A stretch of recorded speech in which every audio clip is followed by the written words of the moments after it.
The coordinator of chaplaincy in South Australia offered us Heather Frahn. We went, who's Heather Frahn? What is it that she's going to bring? So we opened our arms and our hearts to see who it was that the Spirit of God had given to our hospital. And my description of Heather was that the top of a perfume bottle had been released. And the presence of her perfume through the hospital transformed our space. See what happens for you today as you listen and allow yourself to feel and to have your soul touched by Heather. Let's listen to this singing bowl to begin the talk today.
That was the spirit of music coming through in this present moment, here and now.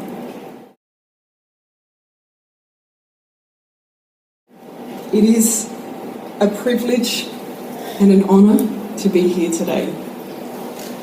I am humbled to be in such fine company and so many creative people. I know that we're all creators here in this room. And that doesn't mean necessarily that we're artists, but we create. And I've been delighted to, yesterday when I came, hearing there's so much music going around. I didn't know that you played the guitar, Shoshana. Wonderful, this is wonderful. I feel like I've found my tribe, so that's really great. So my talk today is titled The Art of Listening with Sacred Sound. And there's an overarching theme for me today of being in tune with ourselves. Before I begin, I wish to offer my sincere gratitude to a few key people. Thank you to Leanne Jensky, Robin Malone, Shoshana Kaminsky and Liz Dyson for all of your work putting this conference together. You've done an incredible job and we're all so grateful.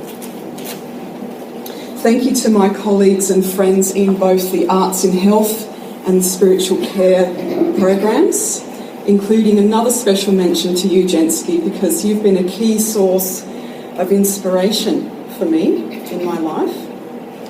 And I am very grateful that you introduced me to CPU because I didn't know anything about it. And I'm very grateful that you invited me to be here today. Thanks so much. Thank you to all the spiritual care team members at Flinders Medical Centre, in particular a Catholic chaplain, Helena Sweeney, who couldn't be here today, but she has played a significant role in supporting my music-based spiritual care work. Thanks to all spiritual care team members at the Lower McEwen Hospital, in particular Robin Malone, who in 2018 welcomed me so wholeheartedly and walked with me as we introduced my work there at the Lower Mac. Thank you so much, Robin. Thank you to my CPE supervisors, Reverend Dr. Les Underwood and Buddhist monk Tay Tongpap. You have played an important role in my spiritual life and in my CPE journey. Thank you both for your support and your faith. And also there's a few people along the sidelines who've been supporting me, and that's Jane Ainsley, Salima Bond, Anne Hewitt and Bryony Black from Chaplaincy Services SA. So thank you to all those people.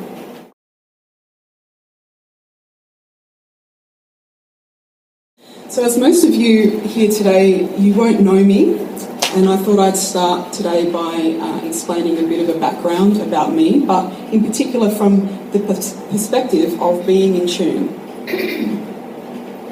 Over my lifetime, I've been committed and inspired to make a positive difference in the world through music. I've had vast experiences in both the performing arts and the healing arts, spanning over 25 years. I started playing music by ear when I was a child, and I'm a self-taught musician. I've learnt to play several instruments and singing styles, and I remember when I got my first ever guitar, I was 8 years old. And this old guitar had 5 strings instead of 6, and it was out of tune. Strings were all over the place, bits dangling off the end. And I remember discovering how tuning the strings higher or lower made them sound nice together. And this tuning in ability was innate in me then. And I could easily listen to my mother's old Elvis Presley records and pick up the notes and play along with it. A few years later, when I began learning guitar chords and proper guitar tuning, I realised that my self-taught tuning of the guitar was technically incorrect, but that I had learned fundamentally how to make the strings be in tune with each other. And now, decades later, this way of being in tune by playing music by ear without technical sheet music has become a useful key skill within my music-based spiritual care. I'm told by many trained musicians that sometimes they struggle to play by ear, that they struggle to play the spirit of the music, they say. Yet for me, it comes very naturally. And in this way, I think this ability frees up my energy. Rather than having to be completely focused on notes on a page, like a mechanical, cognitive thinking process that kind of takes me out of my body, I'm able to go within and be in tune with myself. This helps me to tune in to others whilst I'm playing. As a teenager, I used to sit in my bedroom with the lights out and the curtains drawn so it was pitch black. And then I'd play the guitar and I'd sing from my little heart.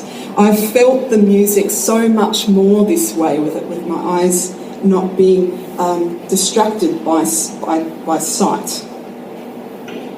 No one told me to do this. I just felt this way of experiencing the music was more fulfilling. And years later, I started to discover why. In my early adulthood, I was given a book by spiritual author Eckhart Tolle called The Power of Now. And this book became like a little Bible to me. I opened its pages regularly and I found inspiration and meaning. The teachings from Eckhart deepened my spiritual life and my spiritual understanding. Since then, much of my spiritual journey has been exploring Buddhism, mindfulness meditation, Eastern wisdom teachings, Unitarian principles, Christ consciousness, and words from great mystics. But incorporated within this have been strong influences from cultures that use sacred sound, that use chanting, music, and mantra for healing. Today, I feel deeply guided by a sense of purpose, utilising creativity with qualities of compassion and being of service to the greater good.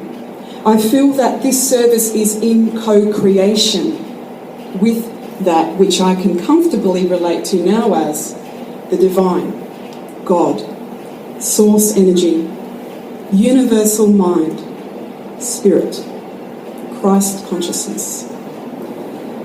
Essentially, I feel I'm being of service with the divine through music and sound.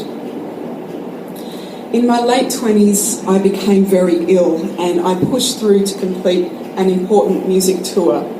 But when I returned home, my world turned upside down. Like many of the patients we meet in hospital with our clinical pastoral care work, there I was, just going about my life in full momentum, and then bang, suddenly I'm laying in a hospital bed. I'm saying, what happened? I had to ask myself some deep questions, particularly, who am I without a guitar in my hand? If I can't play music and tour and perform, well, what is life all about? During this time, I realised that whenever I stopped playing music for even a few weeks, I would become depressed. This gave me an opportunity to connect the dots in that music really is healing for me, and it can be healing for others. Merging spirituality with music for the benefit of others became my guide and my intent, which was a perfect match for when I started to work with the Arts in Health program at Flinders Medical Centre back in 2009. Arts in Health, if you don't know, is a program that provides healing arts services for inpatients and sometimes their visitors and the medical staff. My role in the program at Flinders Medical Centre is as facilitator of two service programs. One is meditation for staff and the other is music for relaxation on the wards with the patients.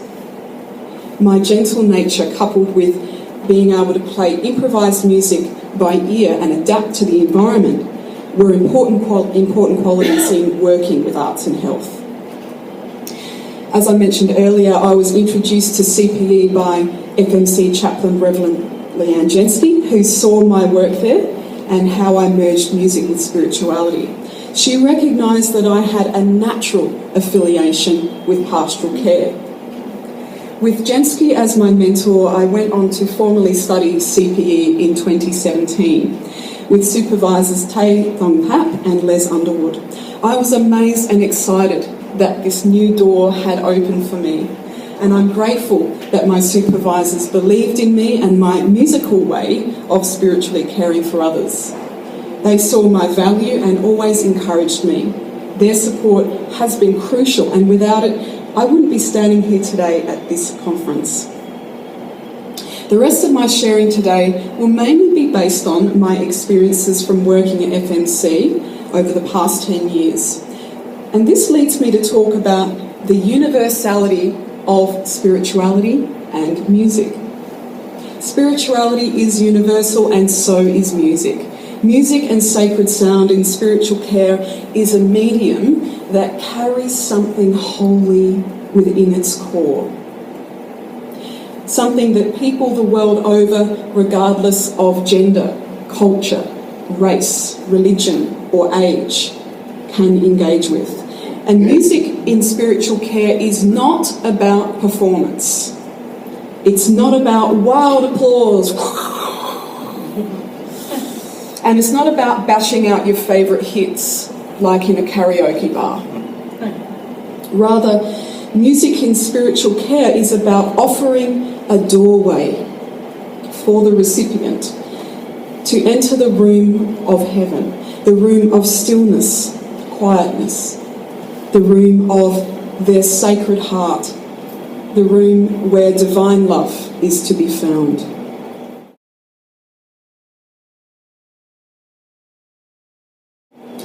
I find it really amazing that through sound we can know the silence of God, of divine and of peace. This powerful force that is so lovingly gentle, yet leaves nothing undone. Even though we can't see God with the naked eye, we can still feel God. And our soul is soothed by the feeling of the divine. And like God, music too is not seen with the naked eye, but we can still feel it. Music is like a healing balm, sonically applied to our body, to our mind, and our spirit.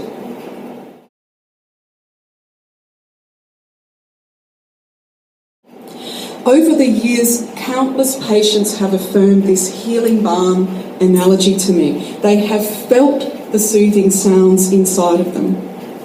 This sacred, holy and divine music, when applied on a hospital ward, takes into consideration the environment, the patient's situation, and any previous conversation that may have been had. So, to be adaptable for a range of situations, I apply various tools and methods within my music-based spiritual care. With common chaplaincy principles as my guide, I offer both passive and interactive patient engagement with music and sound.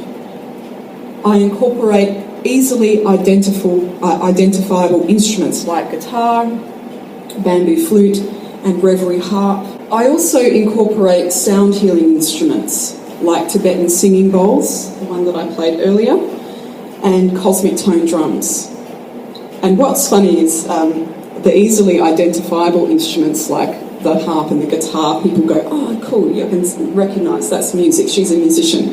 When I'm not wearing my guitar around my shoulder and I walk into a room with all my singing bowls, they go, oh, what's for lunch?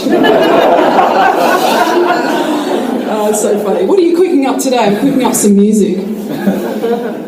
So sometimes patients interact with the instruments by actually playing them with me, and sometimes they experience them passively.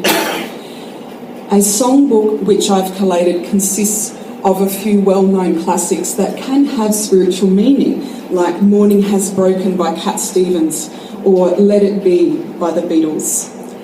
The songbook also includes spiritual poems and stories, prayers and meditations that may offer some inspiration and hope within the encounters that I have. Often the music features wordless vocals, but sometimes I actually sing prayers and I sing poems to bring them to life in a new way, or I make up lyrics on the spot that are directly inspired by the patient's story. Sometimes these patient-inspired lyrics become actual crafted songs that I write with and for the patient. Common outcomes from the music-based spiritual care are that patients' uncomfortable physical and emotional symptoms decrease and their feelings of well-being increase, including relaxation, ease, openness, and gratitude. Sacred, divine, and holy music creates a space for spiritual union where deep peace and a belonging are felt, and the song of the heart can be heard silently within. In this sacred space, physical, mental, and emotional healing can occur.